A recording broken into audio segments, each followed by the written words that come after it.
Comics Are Dope is brought to you by the greatest shop in the world, my LCS, Fight or Flight Comics. And no, I'm not biased at all. They have a great selection of everything from new weekly comics to back issues, rare variants and statues and collectibles. They've got all sorts of stuff. And if you really want to follow what's going on, you got to follow them on Instagram. That way you can see when they get new collections in, when their latest signing or in-store events are, and what's in stock. So check out Fight or Flight Comics in Raleigh, North Carolina in the Triangle Town Center Mall and tell them BJ Kicks sent you. Now, let's start the show. Hey, yo, welcome to episode 57 of Comics Are Dope, the podcast. In case this is your first time watching this show, I'm your host, BJ Kicks, and this is a pretty special one. This is the final episode of 2024. It's the first that I am filming in the brand new digs. We bought a new home, our first home, and this is the studio for the foreseeable future. Like, I'm talking at least 5 years, probably more like 15. I don't know. We'll see. Right now, it's just the newness of things talking. But this episode is going to be a solo episode. There's no interview tonight. And it's just going to be a sort of year in review. 2024 was an awesome year for me. In a lot of different ways. We're going to start off. I got my notes off to the side. So if you see me looking, that's what I'm looking at. We're going to start things off, just personally, a lot of milestones this year. We're having a baby. That'll be at the top of next year. I lost like 15 pounds. I probably picked a couple of pounds up in the last month or so trying to get into this house. We bought a house. Like, those are huge things on a personal level. And then on a professional level, like for the channel, it's been a lot. There's been a lot of things that we have done. The year kind of started off with Dynamite Entertainment reaching out to us and, asking, hey, do you want to do some interviews? And I'm like, sure, I got you. And so because of Dynamite wanting to do these interviews, I started the podcast back up in earnest. Because if I'm honest with you guys, when our late co-host, Skipintosh, passed away back in June of 2023, I just was not feeling it. Like, I didn't feel like doing the podcast.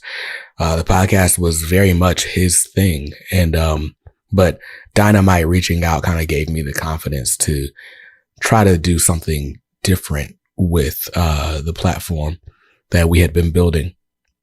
So Dynamite reaches out, and from the second week of January all the way up until now, with very few interruptions, we've had an interview every single week. And that's insane. Some of the names that stand out to me, I mean, everybody is important. Everybody is cool. But if you had told me this time last year that I would end this year having had in-depth conversations with Dennis Cowan, Christopher Priest, Jeff Johns, David Pepose, the list goes on and on. But some of those people, I'd be like, no, there's no way that would happen. And it absolutely happened. But it only happened because Dynamite reached out and took that first step. And they sort of started a domino effect. There was like several people where it was like, hey, I saw you interviewed my friend. Like, I'd love to talk to you about this thing I've got coming up. And then, other publishers took notice as well. So, Dynamite took that big chance. Later on in the year, we started a official working relationship with Marvel where I review, several of their titles monthly. And that was insane. I did a one-off project for DC Comics this year, DC this year. And that was really cool. But the fact that I've been able to work with some of these publishers, like, we're going to get to the special thanks here at the end, but just know there's a lot that I was very surprised that I was able to do. And, it's been a really cool year for me, but I wanted to get into the year in comics because it's been a lot. There have been a lot of comics, this year. I would say 2024 has kind of been marked by all of these universes starting up. We had the Absolute Universe over at DC. Marvel relaunched their Ultimate Universe in January. Ghost Machine launched early this year. That was in January as well. Yeah, Ghost Machine. Oh yeah, the Energon universe that also launched. Well, I think that was late last year, but the point is we've had all of these sort of pockets that you could visit in comics, and then in the middle of all that, we had what was probably my favorite launch this year, and that is the Teenage Mutant Ninja Turtles relaunched with a new #1 this year. I think as of recording, we're at issue 5 issues that are out. And when issue 6 comes out, because I've got an advanced preview on that, that's going to be great. Like, they're doing these new library editions starting for this new renumbered series. You're going to want to pick those up. I really do think the Ninja Turtles is probably the best launch of the year. And Jason Aaron is just getting started. Gosh, who was it that they announced? Juan Ferreira on the interior art starting with issue 6. Bro, it adds a whole different dimension to that book. But anyway, this whole hour, well, I'm not going to be talking to you for an hour, but this whole video is not going to be about the Ninja Turtles. Ninja Turtles was one of my favorite things. I did also very much enjoy the Ultimate Universe. Ultimates is probably my favorite. Ultimates by Dennis Camp and Juan Frigeri. It's probably my favorite of the Ultimate titles, followed closely by Ultimate Spider-Man.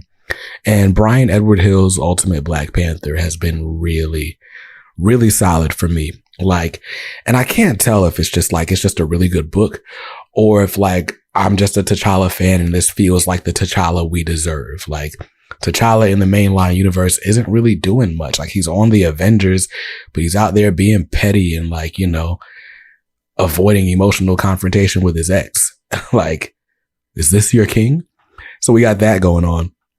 But Ultimate Black Panther just feels like regal T'Challa, taking chances, making decisions, doing all the things a king should do, being a true monarch. And so I love it. I've been loving it. And as we get into year 2 of the Ultimate Universe, I'm very, very excited to see what's popping there.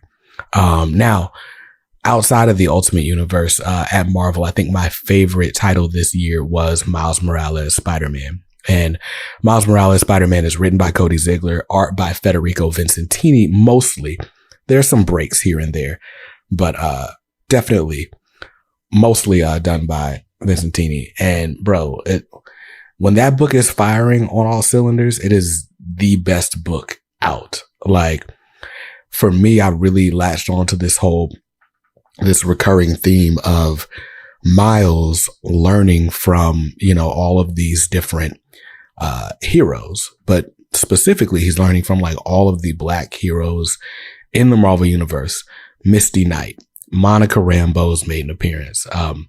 Luke Cage, Blade has even made an appearance. The only knock I have on this series is that it gets interrupted really often, like for, you know, just character crossovers, like with other Spider Office crossovers, but then also like with Marvel events.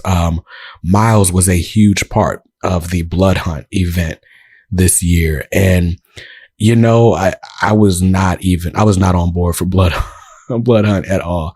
I was not reading Jed McKay's Avengers. I had jumped out at like issue 8 or 9.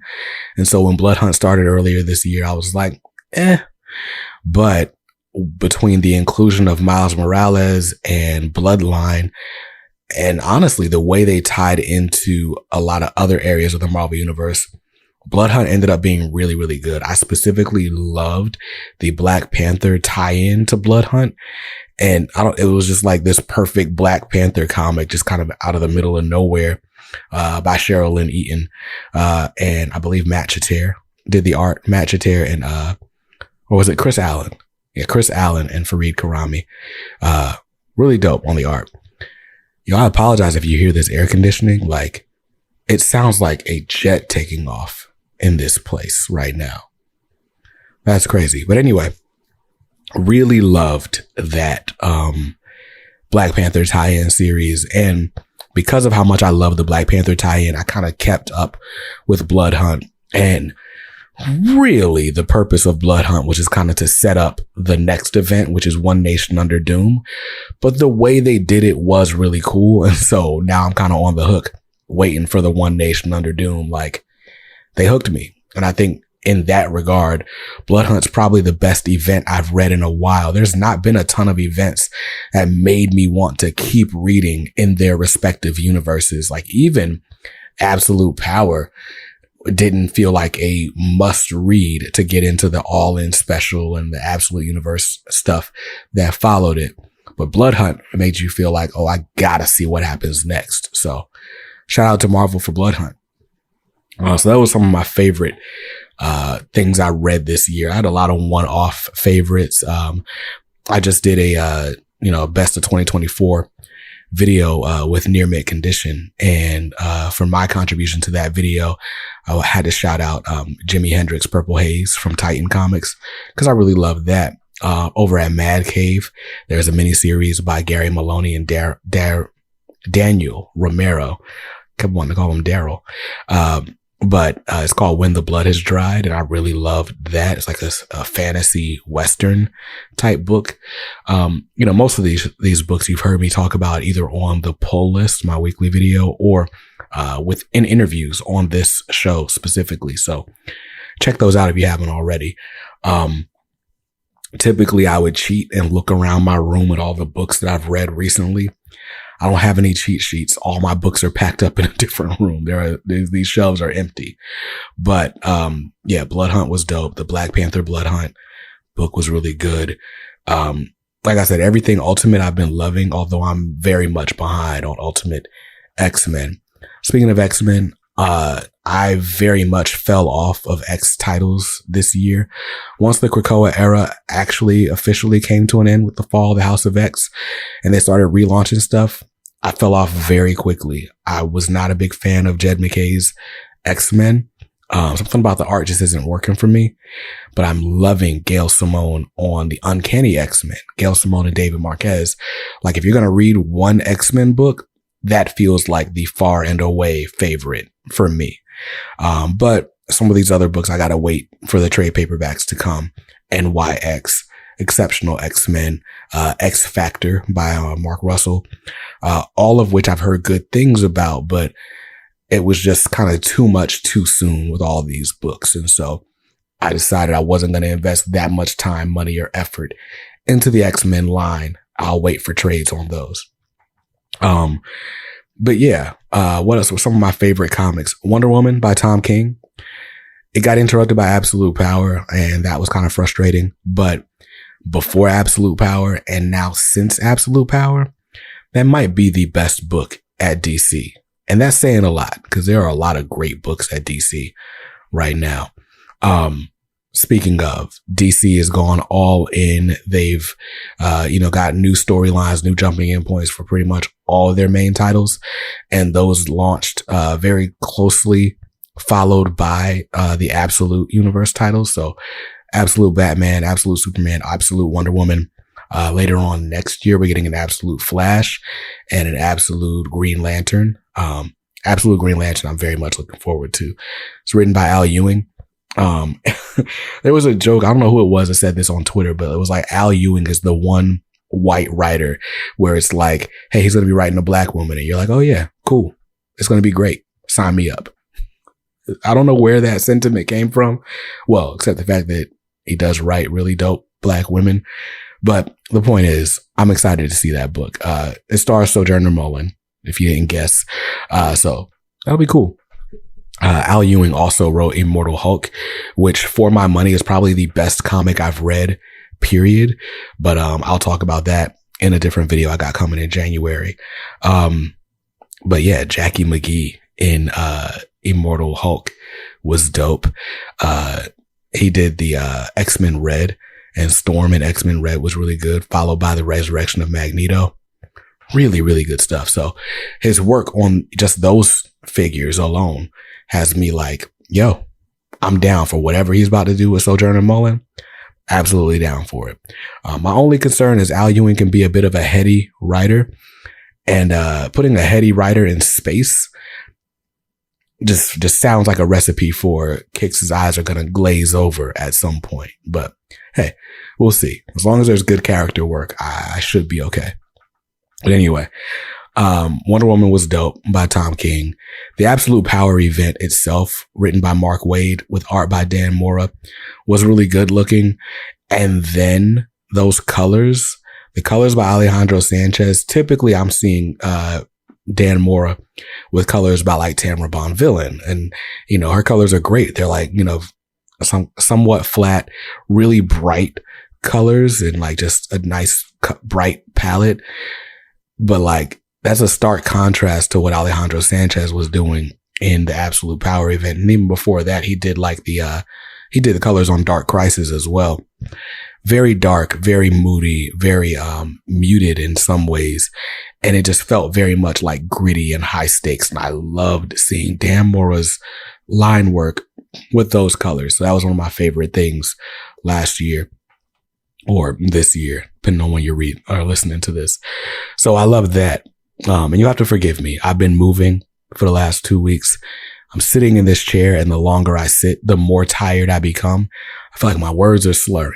So I'm going to wrap this up soon, I promise. But, yeah, so I think those were pretty much my favorite comics. I did read Beneath the Trees Where Nobody Sees in a trade paperback earlier this year. Loved that. There are a lot of books I read that I loved. I'll have to, as I unpack them, I'll tell you more about them. So stay tuned in 2024. Things that I'm looking forward to in 2024, by the way. Yeah, the One Nation Under Doom event at Marvel. I'm very excited to at least read the main event. I don't know. Marvel likes to go crazy overboard with the tie-ins. I'll wait for trades on the tie-ins, but I'm definitely trying to stay tuned to that main event.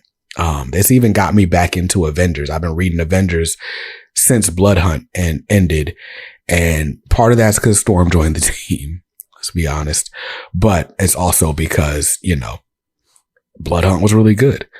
Speaking of Storm, by the way, new Storm series by Murewa Ayodele. Really, really good. I've only read the first 2 issues. I think issue 3 is already out, but I've been moving. So there's that. One Nation Under Doom, though. I'm looking forward to that. Next thing I'm looking forward to is the continuation of this DC All In initiative. DC has been all in my pockets this year. So I had to kind of put a hard line on which books I'm buying, which books I'm waiting for trade on, which books I'm going to do on like DC Infinite. I'm definitely going to up my subscription to the Ultra tier so that I'm only 1 month behind on a lot of these titles. That's probably the best way to do that. Like I said, I put this in my notes, but I already shouted it out. Absolute Green Lantern. I'm looking forward to that, by Al Ewing. And there's a new Aquaman title. I have never picked up an Aquaman title off the shelves. The Aquaman title that was going when I got into comics in 2019 was already like speeding toward cancellation at that time.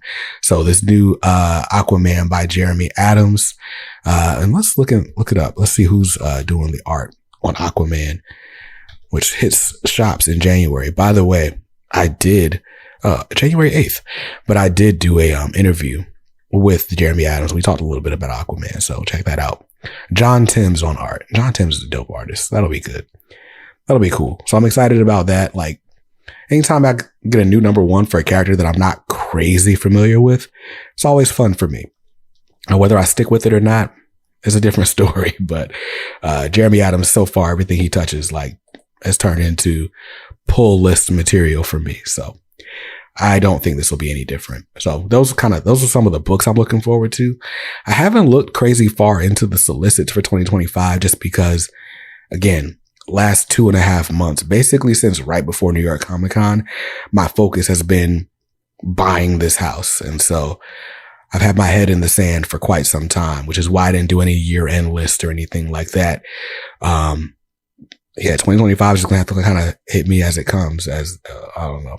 That's a terrible analogy. Again, I'm delirious. I'm sleepy.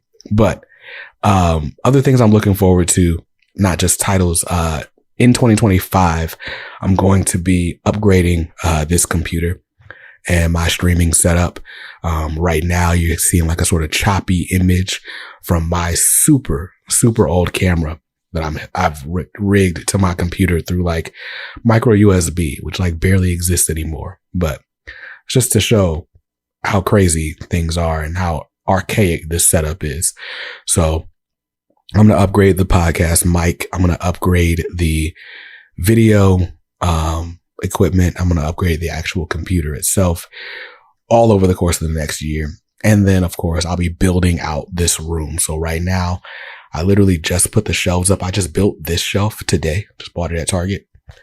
And so I think I've decided on the layout of the room. Now I got to just add all the books to it, get my wall art up, but that'll be the major project. Obviously I'm having a baby next. Well, I'm not having the baby. My wife's having a baby in like a month or so. And so, once she's born, I'll have a little bit more time. Obviously I'm gonna be devoting most of that time to her, but, I'll also have some time to just kind of think through how I want this room laid out. Got some art pieces I need to hang, some of them that aren't even here yet. So that'll be fun. That'll be a fun project you can watch on the channel. And we got, a lot of new partners that we'll be working with in 2025. So speaking of that, I want to go ahead and give my special thanks, to everybody, in 2024 who made stuff possible. So that starts with you, the viewer, the audience, you guys. Without you watching this, there'd be no reason for me to make these videos. And so the fact that you tune in every week, somebody commented last week and was like, hey, December 18th, where's the pull list video? I watch these every week. I need to know like what I'm buying.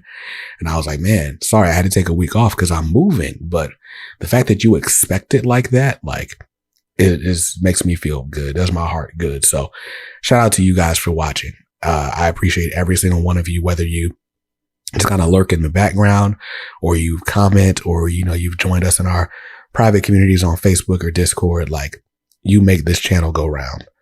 The world that is this channel. You're the axis that it spins on, or are you the sun that it revolves around? It's late at night, dog. So shout out to you guys, the audience. Then there's another special thanks to our channel sponsors. So first being my LCS Fight or Flight Comics in Raleigh, to Dan, to Casey, to Emily, Max, Jack, Sarah, all the staff at Fight or Flight. Shout out to you guys for keeping my pull list books, bearing with me while I was trying to buy a house and had to leave some of these books sitting on the shelf. Thanks for the support of the channel over this past year, being able to like really shore up this relationship, make it official and, do all the things has been awesome. So shout out to you guys at Fight or Flight. If you're looking for comics and you live in the Raleigh, North Carolina area, then check them out. They're in the Triangle Town Center Mall on the first floor. If you go in the food court entrance, make that left at the Cinnabon, you'll see them. They've got a giant Ben Grimm in the window. You can't miss them. So shout out to Fight or Flight. And our other longest standing channel partner, over 3 years now, we've been partnered with Organic Price Books, the best place to go online for collected editions. So knowing that home ownership was a goal for me, I had to scale down my collected editions buying by a lot in 2024. And JP was always like, hey, man, you need a book? Like, here, I got a package coming your way. And I was like, yo, I appreciate that. Cause the way this thing works, you shout out a book, somebody might buy it. Maybe you'll get a couple of coins for affiliate revenue. But it's like, if I'm not buying books, then that means I'm not shouting out books and, the whole thing falls apart. So shout out to JP for understanding what's going on and, still supporting the channel either way. Although I have a feeling we're going to see this activity, ramping up in 2025, but shout out to OPB.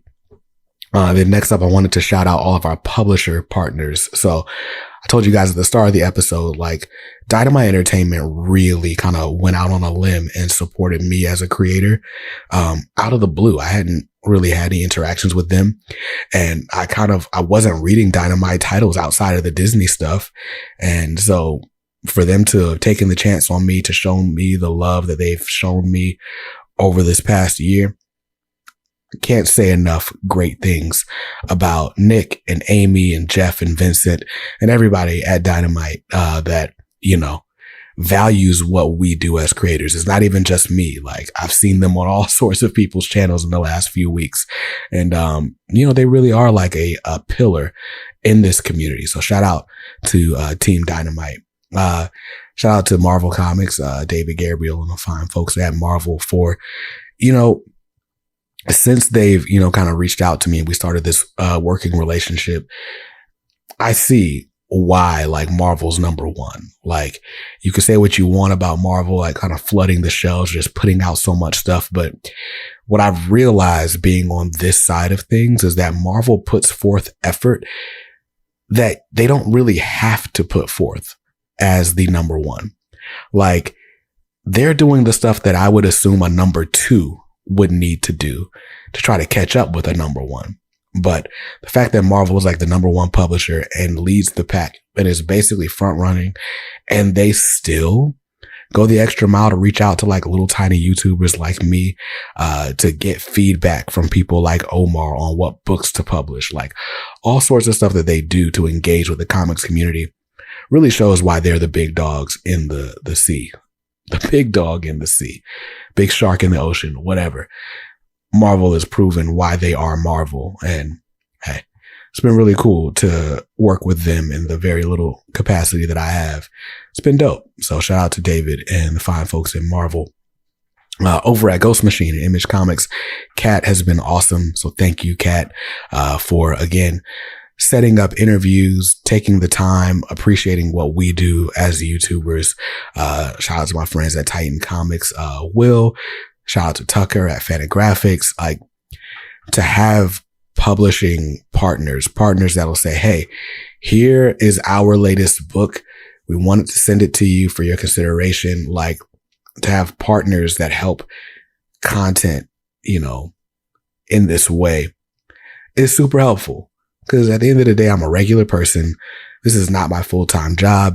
And, oftentimes if I don't buy a book, I don't get a book.